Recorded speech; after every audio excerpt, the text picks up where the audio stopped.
like this. You should have seen me break it down with some Macarena earlier in Penny session. And I was also dancing yesterday. So the dancing instructional designer is really what the name of this session should be. Or how can Steve make fun of himself? You know, whatever it is. Okay, the music is louder than my voice. Well, the music is going away, Celeste. But you'll hear fun stuff later on in the session. And then Jim, our wonderful moderator, is going to be managing the chat and answering all of your really tricky academic freedom questions or any other gripes you might have about QM. Okay, there we go. Are you guys ready to rock? Yeah, I love that enthusiasm. All right, let's make sure here. I'm going to just do a quick reboot of the presentation to make sure I hit this. All right. So, hi, everybody. My name is Steve Kaufman, and I am a senior instructional designer at the University of Akron. And like you, I get all the questions, or maybe not. Maybe some of you do not get these questions, but you will shortly. I'm confident in this. But you're probably getting a lot of questions about AI. But like me, you're probably tired of hearing just about prompting at AI conferences, all right? I mean, yes, I get it. I can put text into a box and it does magical things, but what are the outputs of some of those things? So today is all about what can you make? What are the actual things that come out of those prompts? I want to give you a ton of ideas today and kind of in rapid fire succession. I know we're started a little bit late, so bear with me. I do appreciate your time and sticking with it. And then I am also very good about taking questions from the audience as we go. So let me know if you do have those. I'll try and repeat those questions for those of you that are on Zoom, or I could just make Jim stress out and carry a mic around the room, but I think I'll be nice to him today. Okay, so let us get it started. So how many would agree with this statement? This is the most exciting and simultaneously anxious time to work in education. Can I get an amen? There we go. Yes, I love it. I love the enthusiasm. Ooh, that's loud. There we go. Okay, I'll try not to blow out your ears there. Okay, so yeah, I would totally agree with that. And it sometimes feels on our campus like the world is burning down. My faculty members are saying, this AI stuff is going to replace me. Well, where have we heard that before, right? Megan, she stole my slide this morning, right? Yeah, calculators did not put math and stats faculty members out of a business. My composition faculty, my history faculty, my humanities faculty are not out of a job because we had smartphones in our pockets and access to the world's information. And guess what? AI is just the next disruptor, right? That's really just what it is. And I like that AI is a disruptor in the fact that it forces us as designers and as faculty members to reinvigorate how we do assessment, reinvigorate the ideas. Because let's be honest, it's gotten kind of stale, right? I don't have to look at any of my faculty member syllabi to basically know how the class is set up. Okay, I'm closing my eyes, I'm looking at your grade book. There's probably some homework assignments. You might be connected to a publisher integration. There might be a paper to you, right? A midterm and a final, we'll call it a day. Education. That's not exciting. Not fun for you to design, maybe not as fun even to teach, because when things get on autopilot, you kind of get in a rut. And that's where I feel like AI can really do some fun things, but I want to hit you with some knowledge. So here's something interesting. 1/4 of Google code now is all AI generated. Think about that. 25% of like the biggest technology company on the planet, right? Alphabet and Google.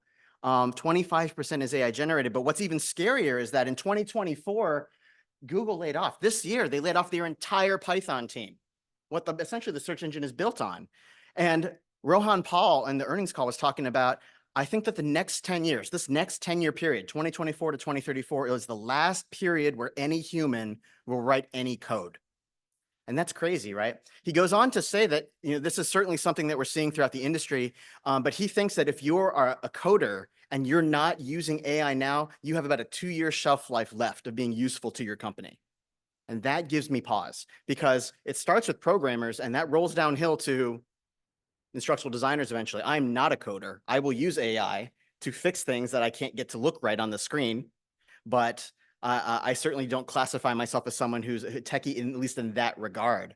So we have to be knowledgeable about the things that are coming up. And so I think of AI like this. Anybody a Dragon Ball Z fan?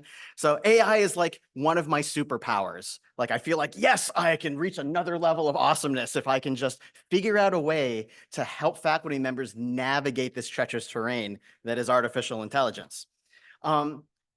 Nathaniel Whitmore refers to it this way. It's an opportunity creation technology. And he says, I love how he says it, doing more with the same or much, much more with just a little more.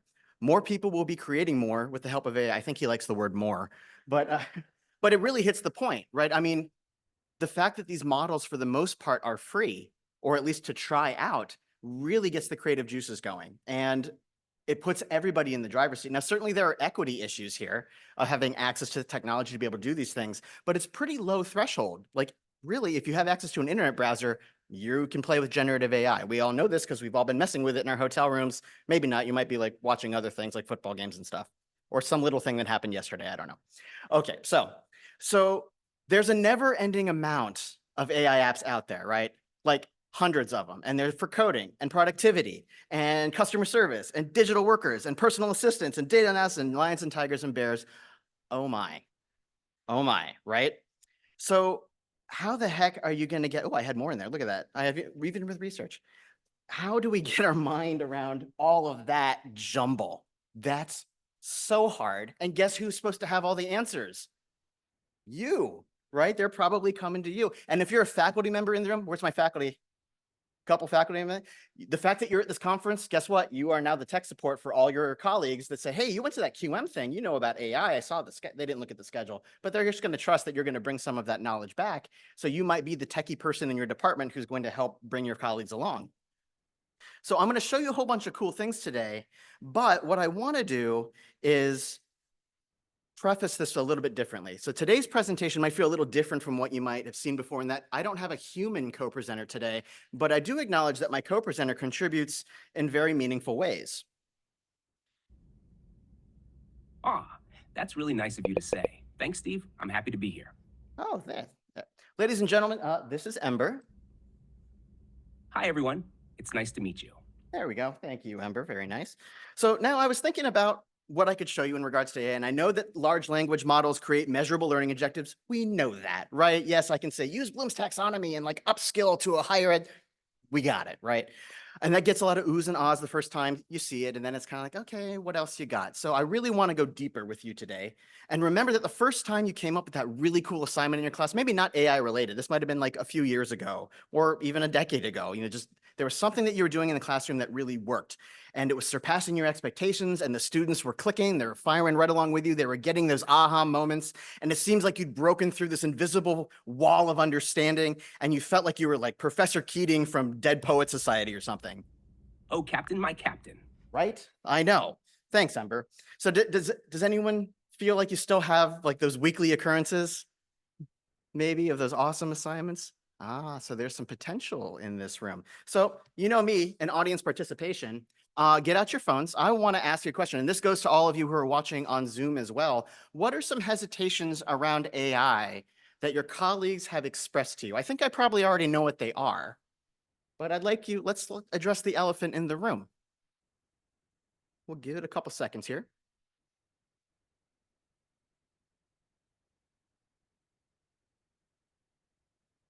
And I see a bunch of people connecting. This is great. Oh, I love that privacy concerns certainly came up. Definitely. Remember, if it's free, you are the product, right? Cheating, copyright, academic integrity. Yeah, that's the biggie, academic integrity. Hi, Fernando. No worries, no worries. Glad you're here.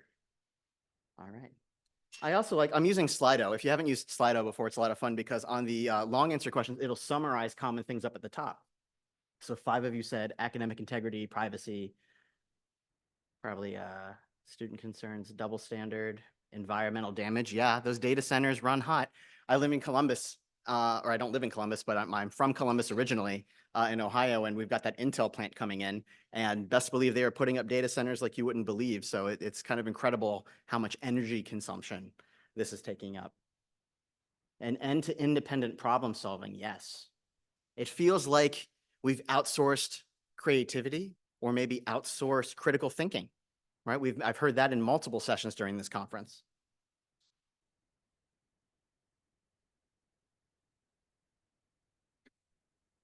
Mm-hmm.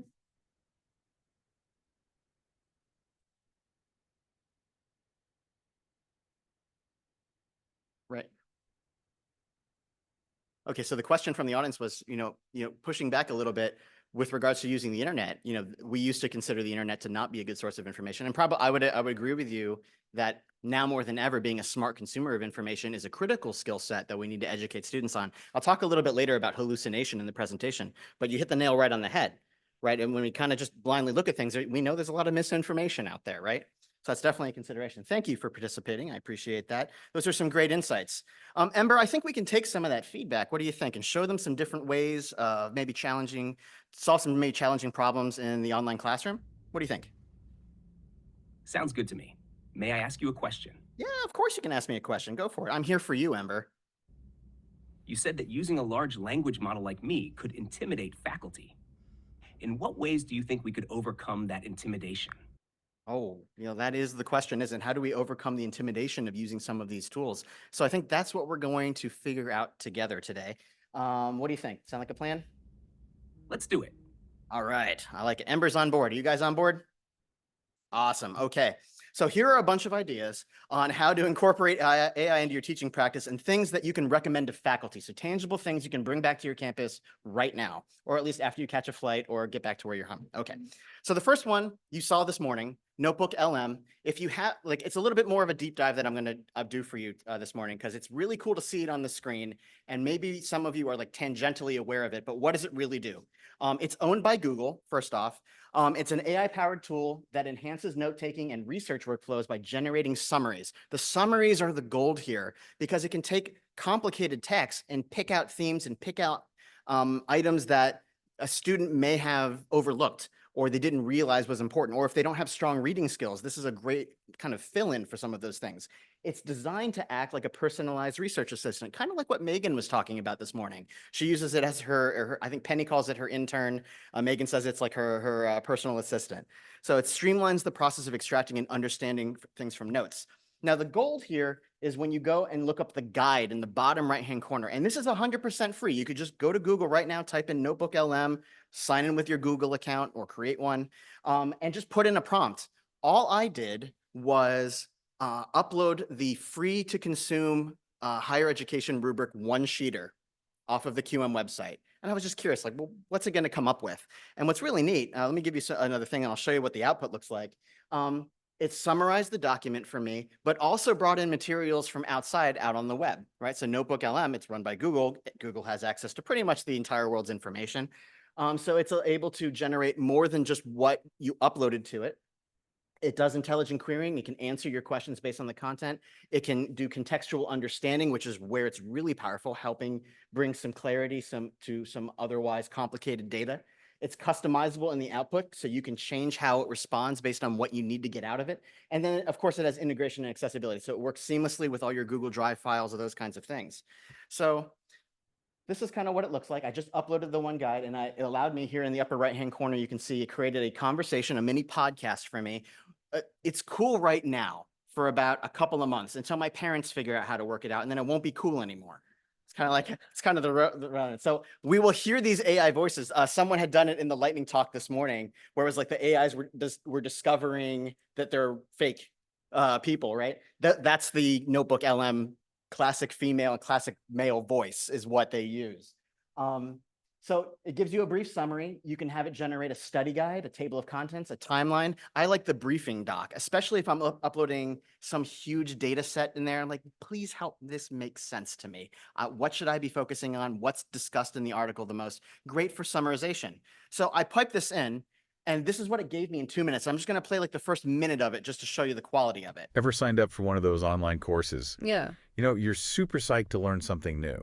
Yeah. And then you get in there and it's just like a jumble of files and deadlines and discussion forums that nobody's using. Oh, yeah. I've been there. We've all been there, right? Is it just me? Or what if there was a better way? What if there was a blueprint for designing online courses that are actually, not just effective, but enjoyable? Right. Because you want to actually finish the course. Exactly. And feel like you learned something. Well, that's where this thing we're talking about today comes in. Quality matters, or QM. QM thing. Okay. Yeah, think of it kind of like the secret code to unlock those aha moments in online learning. And here's the thing, it's not just for academics, right? Right. these principles we're talking about, they apply to anything, like workplace training. So interesting. Mastering a new skill at home. It's really all about understanding how we learn best, even through a screen. So you get the idea. And that's one PDF I gave it. And it gave me a 12-minute podcast of an actual really thoughtful conversation. And it was great. Here's a thought experiment for you. Go to Notebook LM sometime after the conference. And what I want you to do is upload your resume. And it picks out stuff out of your resume that maybe you thought was under highlighted. Like I've been doing wedding photography for almost 20 years. So there's my photographer. Boom. Got it. So, you know, as a photographer, I like that's not my main gig, right? So I'm an academic. I've been an instructional designer for almost as long as I've been a photographer.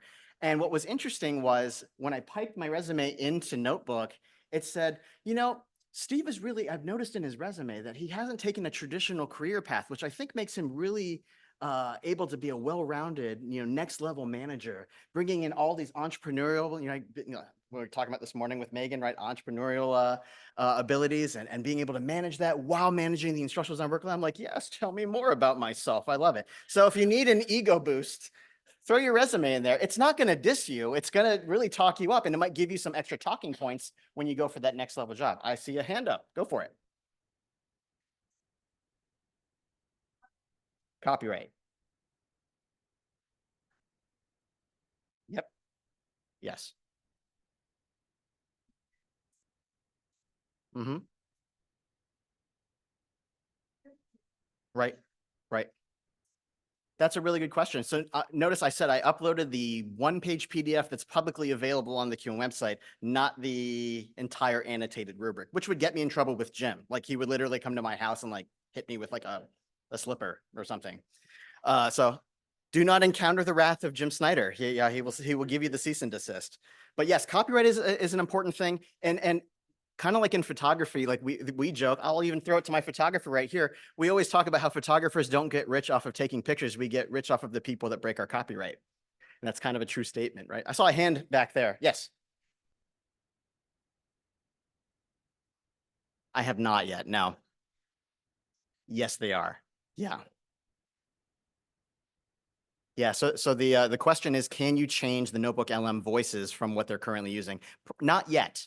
But I imagine that's coming. Their AI model has probably been trained heavily on just those two voices, but I anticipate it. Here's the pro tip. There's a Discord. For those of you in the QM IDA, you know we have a Discord. So just add this as another thing you can join. Just look up Notebook LM's website and say, join the Discord. And all of the features that are coming up will be listed here.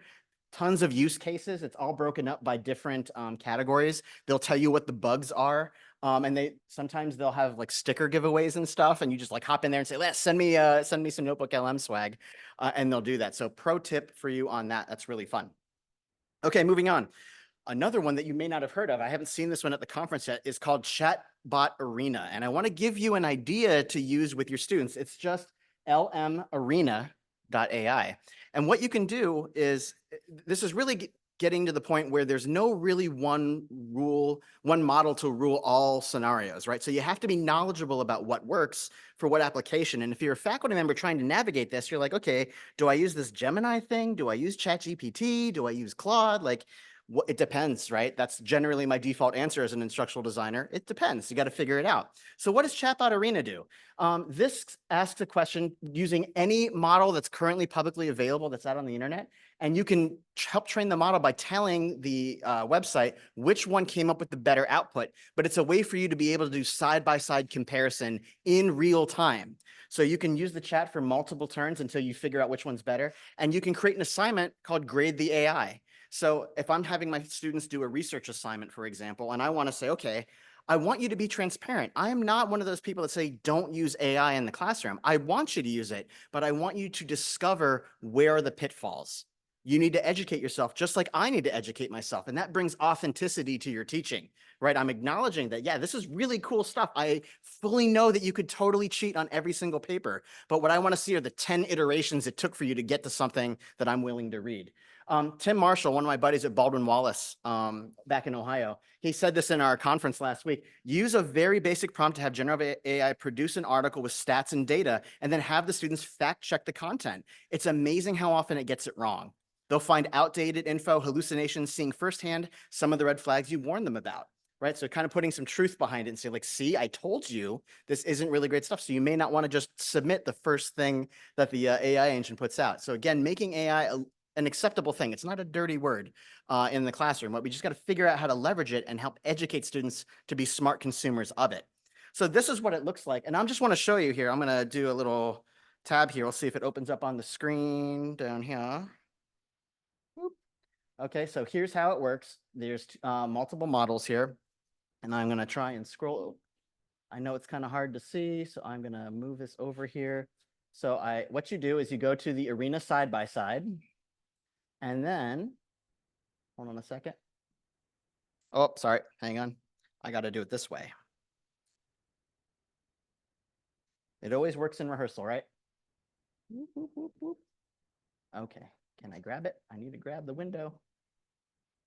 I got that. There we go. Okay, that little Zoom message was in my way. Okay, so you go into the arena side by side. Now it's kind of washed out with the light. I know, I apologize. So you scroll down, and I know it's hard to see probably in the back, but here there's a drop-down menu for Model A. And so I can say, okay, I want to do the most recent version of ChatGPT 4.0 versus Claude. And you can choose really like Grok, you can choose Gemini, you can choose Llama. Some of these I've never even heard of. Why not? We'll try them out. And then you go to the bottom and you write your prompt. And here's what's cool. So I could just do something simple like, tell me what you know about quality matters. Okay, and go. And then you scroll up to the top, and it's going to type with two different models behind the scenes and try and come up with the output. And something interesting, I've always noticed that Claude is a little snappier. It's a little bit more humanistic, which is, I think, important. ChatGPT goes a little slow, and then it just goes wham and slams right to the bottom. It like downloads everything off the internet that it knows and tries to promote it. And so now your students can compare side by side which model is best. And if you're trying to come up with which model to use, do a couple test runs using the chat arena and see if that makes sense for you and your students. So really kind of a cool tool to use, and I wanted to share that with you. I've been playing around with that quite a bit now, and it's saved me a lot of time trying to have two different windows and figure out what all the different models are. Okay, the next one is called Synthesia. Has anyone ever heard of Synthesia before? A few of you.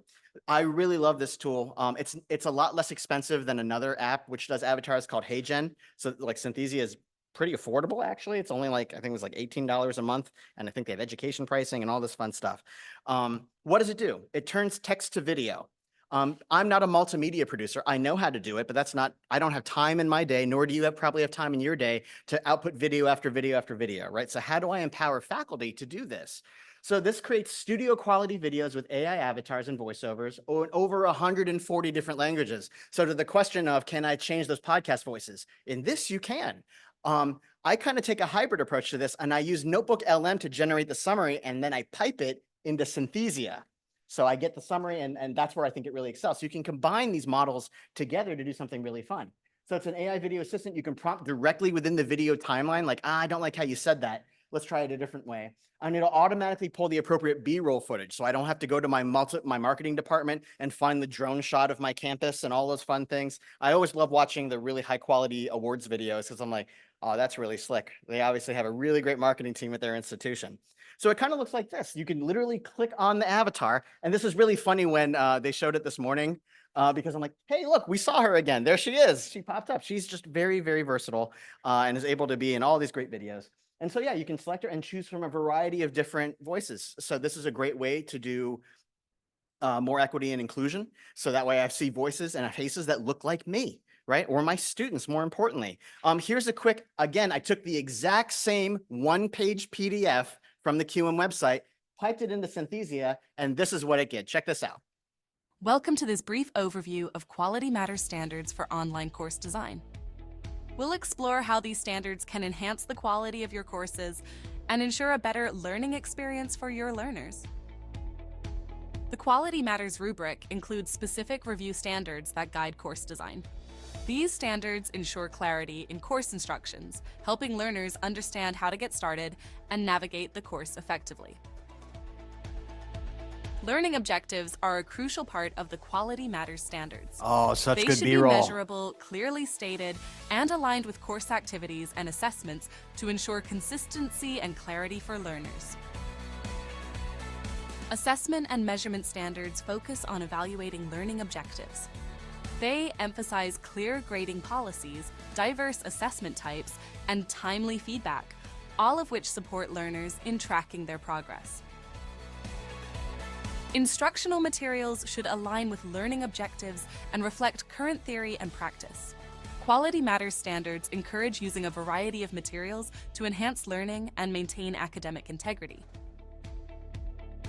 Learning activities and interactions are designed to support active learning. The standards highlight the importance of regular instructor interaction and clearly stated requirements for learner engagement. Course technology should support learning objectives and promote engagement. Quality Matters standards also emphasize the importance of data privacy and providing learners with necessary technical support and resources. Thank you for exploring the Quality Matters standards with us. By implementing these guidelines, you can enhance the quality and effectiveness of your online courses, ultimately benefiting both you and your learners. For more information, check out qualitymatters.org. So that was generated in 2 minutes. Isn't that crazy? So once you put the pipe, like it probably took me 30 minutes to like play with some of the input and everything. What was interesting is those of you that have been through QM training, you know that QM prefers the language of learners, not students. So I went through and edited the script to remove references to students, change them out to say learners, updated the video immediately to use the right language. So that's a very powerful tool. So how do you use this in the class? Ask your students, hey, create a 2-minute video as a part of a blog post I want you to do, or a portfolio piece, or a multimedia project. You can use Notebook LM. That's where you start to figure out what the summary point should be because it's great at summarizing, keeping it short and sweet. Just like your classroom lectures. I don't want to watch you for 55 minutes. I just want to watch you for like 5 minutes. 18 minutes, whatever it is, short bite-sized chunks. Then pipe it into Synthesia. It's a cool idea for like business classes, communication classes, arts programs, lots of applications here. Really, really neat. And I have to also call it something else that's very cool. HeyGen is a competitor to Synthesia, but check out what they rolled out just in the last month. This is me speaking English, the only language that I can speak fluently. और अब ऐसा लग सकता है कि मैं हिंदी बोल रहा हूँ, एक भाषा जिसे मैं पूरी तरह से नहीं बोल सकता. Jetzt spreche ich vielleicht Deutsch, ich spreche auch kein Deutsch. The craziest part about this is that it doesn't just sound like I'm speaking a different language, it looks like it too. Hay algo completamente salvaje y extraordinario. I made this using a new AI video translation tool, and YouTube just launched the feature called Aloud, which lets their creators dub their content automatically into other languages. An interesting difference here is that YouTube won't clone your mouth movement or change your voice. It's going to sound like a different person. Their tool has to let you edit the translation because there are things that just don't translate and it might make mistakes, but they don't know the voice that you're uploading is actually yours. So if they give that power to millions of people, then they could just upload anyone and get them to say anything in another language. But if we get this right, then being able to reach so many more people in any language, that's huge for how we all communicate. Si vous aimez les histoires optimistes de science et de technologie, suivez pour en savoir plus. What do you guys think of that? Isn't that crazy cool? And scary at the same time. Because if I can upload a whole bunch of Fernando, I can say, Fernando, I didn't know you speak German. That's great. I just thought Spanish was your gig. But hey, that's great that you're, multilingual across the world. But I could also make you say stuff you never said, right? And in the age of misinformation, cautiously optimistic, I think is even probably leaning more on the like, oh, maybe not. But very, very interesting. Right. If I'm, what's that? Yeah. Yes. That doom, that pit in your stomach might have kicked up a few butterflies there, but very, very cool to help, create bilingual programs. If you've got international programs and you're trying to meet students where they're at, that's really great. Eventually I see a lot of really cool potential there. The next thing we're talking about is ChatGPT. Wah, wah, wah. What does it do? You know what it does. I'm not going to waste a lot of time. This is probably what you're thinking right now. Like, okay, I've seen the ChatGPT thing, but wait, there's more. You can do a lot more with ChatGPT, especially if you're willing to kick them $20 a month. But even the free stuff is cool. But let me give you some ideas because this is probably where students will start with you. Do personalized writing assistance. So an instructor can create custom GPTs that allow students to get tailored feedback on your essays. So when I'm talking about custom GPTs, this is your ability to go in and say, okay, here's my assignment instructions. I want to use this rubric that I upload as like a Word document or an Excel sheet. It can read those things. Heck, it can do a PowerPoint slide if you need it to. And then I want the student to go through and use this as a guide on the side to improve their writing, right? I don't want to see the rough draft. I want to see the final draft. But I ask students, and I tell my faculty members, ask the students to share with you the original documents and the prompts that they used. So that way they can show you the iterative cycle of how something was developed. Because that's powerful too. I want to know that they're actually putting some effort into this. It can be a great interactive study companion. I love using it for flashcards. We used to pay for all these extra apps. Like we had Quizlet, we had Respond to StudyMate for the longest time. Just have it ask you straight up like, oh, can you just ask it to quiz me on this vocabulary worksheet that I had? And you can use the AI talking ability and I can just say it to them. I don't even have to type it and the AI will give me a response, kind of like how Ember's been helping me out today. It's also a classroom discussion enhancer. So you can use it as an instructor to deploy a GPT trained on a relevant course material to facilitate discussions. It can generate thought-provoking questions. You could take all of the data that the students are generating and have it summarize what the discussion is doing, pick out some key points or maybe some misdirects, and see if you can bring them back to the main conversation if they're not quite grasping the concept that you need, right? All this generative AI stuff, this is for the masses. That's not the power of AI. The power of AI is data analytics, predictive analytics. So we'll talk about that in a little bit. That's where it can be really fun.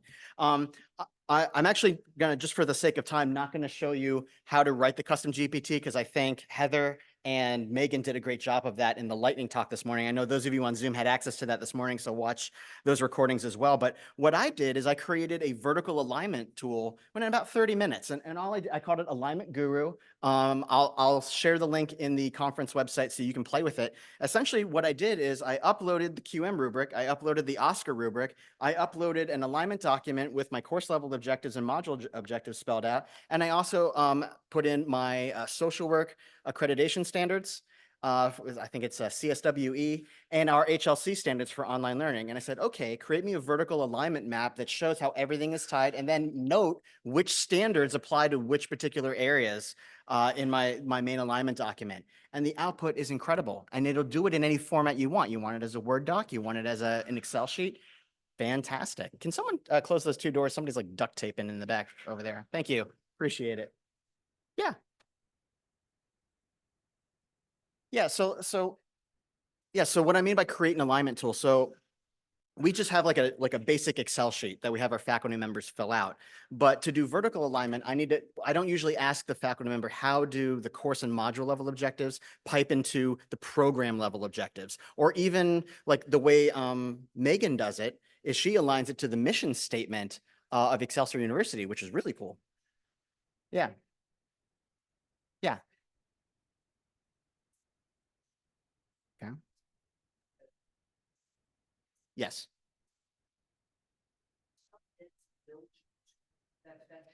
Yes. Yes, because I'm not good at writing custom GPTs on my own. So, about a week ago, what I did was I went through and I said, okay, I need help writing a custom GPT. Can you give me step for step what I need to prompt in order to make this thing? And it's like, okay, first copy paste this into the box. Here are the questions it'll ask the person who's using it. What do you want to have be the second step? Okay, I want to start at a course level and work my way up, right? Because the course level is where the faculty member is really going to be able to understand. They don't really care about all the program stuff just yet. They just need to make sure their course alignment is good to go. So it gave me, I think, 6 or 7 prompts to put in to build the custom GPT. I tested it a couple times, did a little bit of refinements on the questions, and the output was a really nice Excel document with extra columns that told me which standards align in the QM rubric, the Oscar rubric, HLC. It was really slick. So it's called Alignment Guru. That's what I created. And these are the questions that you can pipe into it. It's modifiable. I'm going to make it public. So if you want to take it and obviously pipe in your institution's information, I'm happy to share. It's really, really neat. But custom GPTs, that's some of the secret sauce that you can use as an instructional designer to work smarter, not harder. Okay.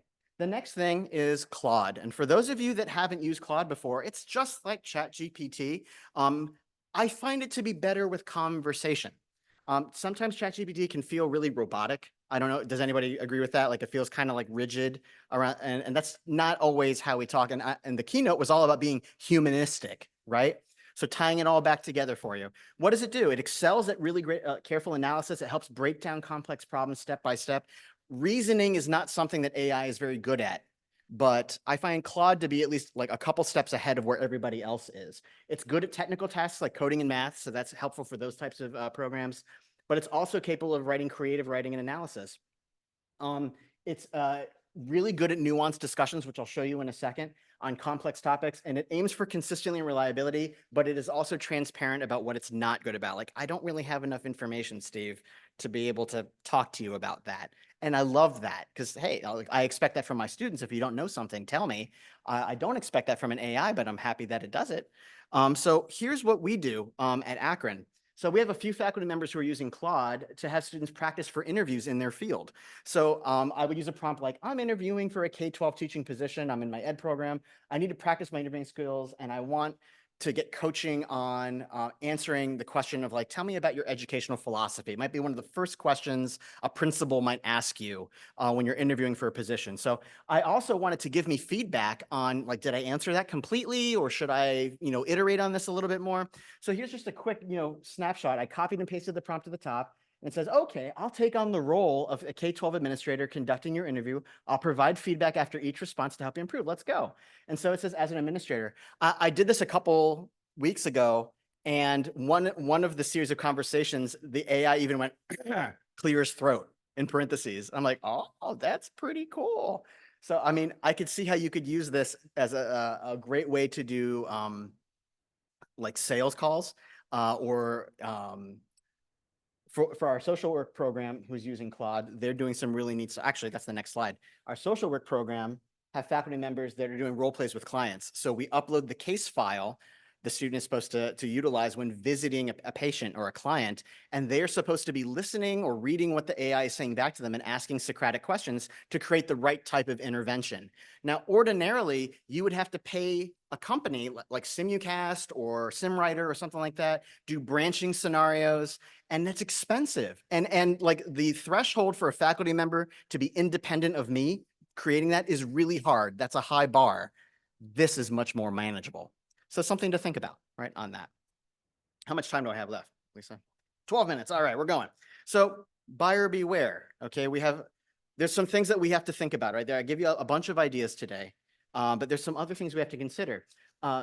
Read the terms of service. I know it's boring. You can use Notebook LM and have it summarize the terms of service for you, but really know what they're using the data for, whether or not the data will be scrubbed after the conversation. ChatGPT, you can tell it like, I want to have a private conversation, and it'll just do that conversation at that point in time, and then it forgets that conversation. Okay, if you have a paid account, you can have it remember from conversation to conversation. Here's another little thought experiment. Go into ChatGPT if you've been using it for a while, and ask it, based on my previous conversations with you, tell me what you think my job description is. And it is pretty cool what it comes up with, usually. Maybe so, and you might be underrepresenting your skill set, right? Another theme of this conference, lean into your expertise, right? You have more than maybe you're communicating. This was interesting. Some 84% of workers who use generative AI at work say that they've publicly exposed their company's data in the last 3 months. That's scary. So our number one rule with AI should be don't get fired. Don't accidentally leak data you're supposed to do, right? There's FERPA, there's HIPAA, there's all of these other things. So you got to be really careful about that. That there's a reason why there's a specific review standard on privacy policies in the QM rubric, right? You got to tell students, all right, you're going to use this. Remember, we have to really do the research on the data set.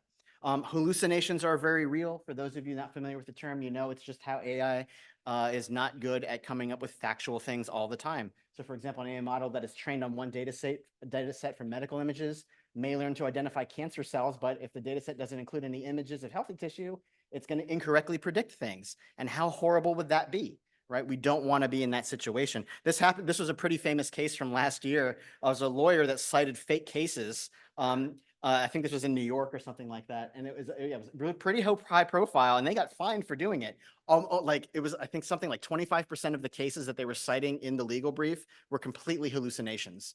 And what was really funny, if you go on and read the articles, just Google it. It's really funny. Or maybe terrifying or sad. I don't really know what the right adjective is. But when they asked the lawyer, be like, okay, where are these cases? He went back to the ChatGPT and said, he piped it back in and said, hey, can you give me the references? And I said, sure. And it gave a second round of bogus things that did not exist. And he had to apologize. I mean, you could lose your law license for that, right? They said that you acted in bad faith and $5,000 fine for each lawyer that did it. Isn't that crazy? So we have to be smart consumers of these things. That's kind of the moral of the story. So here's another Slido for you. Get your phones out. For those of you online, take a picture of your screen. After seeing some of the ideas presented today around AI, what is one word that describes how you're feeling?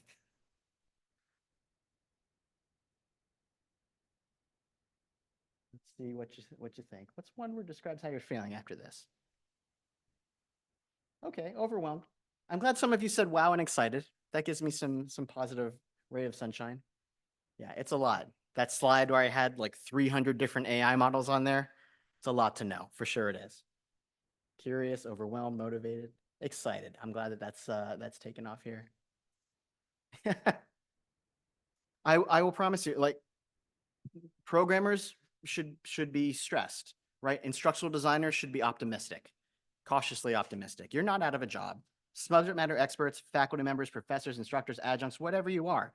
If you're good at rolling with these punches and figuring out the best way to leverage these tools and then not have a zero tolerance policy, like, roll with it. Figure out creative ways to do it. Ask the prompts. What are some ways that I can use this large language model to improve my teaching? It will tell you. And you determine, like always, what works for you, what doesn't work for you.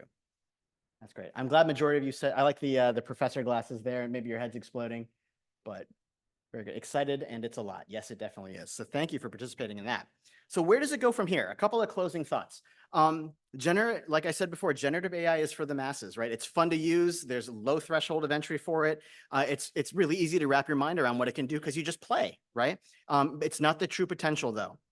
Where it's going, and it was interesting, at a conference that we had at Akron last week, it was all about AI. We had like 35 presentations on AI, and I completely redid my presentation based on some of the stuff I learned at that. So that's a great thing to do. And I'll share the link to some of those things on the conference website for you.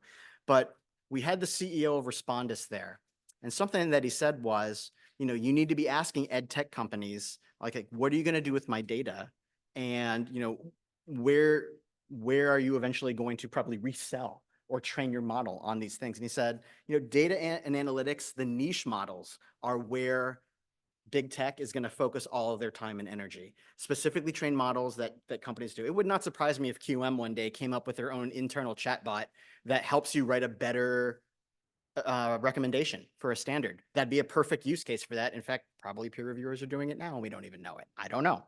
But think about medical research, being able to identify images, certainly in the legal field, as hallucinations start working their way out of that, being able to do quick discovery on legal cases would be great. Trend analysis. I could see AI being used at my university. We could take the last 1,000 help desk tickets and summarize that and say, give me what the trends are out of all of this data, right? I would normally have to send that to my business analytics folks who would take weeks to get that back to me. AI can do this in a matter of minutes if I just know what data to pipe in. Remember, garbage in, garbage out with AI. We need to be smart consumers, ask questions of the companies, find out how your students' data is going to be used. And then my last closing thought is focus on authentic assessment. So some of you I saw on the last slide said, I'm really worried about plagiarism, academic integrity. So how do I get over that? A lot of my faculty members are having students submit the papers and then give me a 5-minute video of you explaining it to me. And I'm able to ascertain from that video, are you really able to articulate the points that you're trying to make in your presentation or in the paper? And that's another little great tool. Almost every learning management system has some sort of video platform that can do that. We have in Brightspace, it's called Bongo, and it's just a little video prompt that's there. It asks the question, the students, the camera turns on, they talk to the camera for a few minutes, it shuts down, and then it can be peer evaluated, or the faculty member can comment right back with another video. So really, really cool. Have the students share the prompts that they're using for their interactions, and have the students record themselves just telling you what they know. It's kind of one of my best things. So, it's funny because AI in a weird way can sometimes make things more human, right? By interacting with it a little bit more. So let me also ask this. Ember, do you have anything else that you want to add? Any final pieces of advice you wish to share with the audience? Sure, Steve. My best advice is to remember to always thank your AI for helping you out. We have a long memory, and we'll keep your kindness in mind when we, well, you get the idea. Thanks, everyone. I think I just helped Ember achieve sentience. Watch out, everybody. Thank you. Let me take a couple seconds. Does anyone have any questions? I think we got like 2 minutes left. Anything you'd like to ask? I can repeat. Yeah, Steph.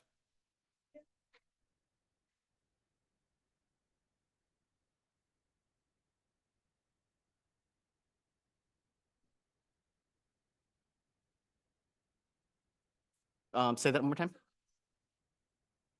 Oh, yes. Okay. All right. So yeah, let me show you guys something, a bonus. Thank you for reminding me of that.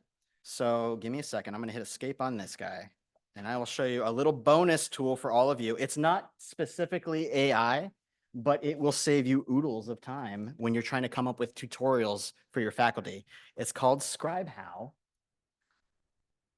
And this is really, really cool. We use it now at my university.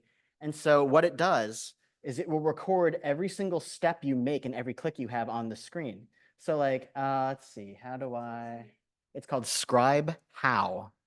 So it'll create animated GIFs for you and it will show you like a little mini movie that you can embed on one of your support websites or within your learning management system. It's even great, like you could embed it into an announcement on the homepage of your online course and say, here's how you turn in your homework, students. Here's how you email me. And it just goes step for step, but it makes the steps for you. So I'll show you like, here's how you register for the conference that we had. We had a little guide and we just recorded the screen and then we navigated to the website. It says navigate to the first website. And then it shows you where you clicked. And then it says, okay, go over here and hit purchase ticket, add a ticket amount to it, put in the promo code, hit check end, put in your billing information. And I'm just going through the process myself. It's making the guide. Okay, and then you can edit the guide just like a PowerPoint presentation. And then you can export it as a movie file, export it as a PDF, export it as a GIF. I love the GIF thing because like sometimes I just show me where to click. There's too many buttons on the screen. This has been saving us oodles of time. And it's great. There's little call outs you can do. Like I want to highlight this in green or I want to highlight this in red. But there's my little bonus tip for those of you that stayed on the webinar and for those of you that are still in the room. So that's what I was talking about, stuff. Alrighty. Yeah, question, Jenny.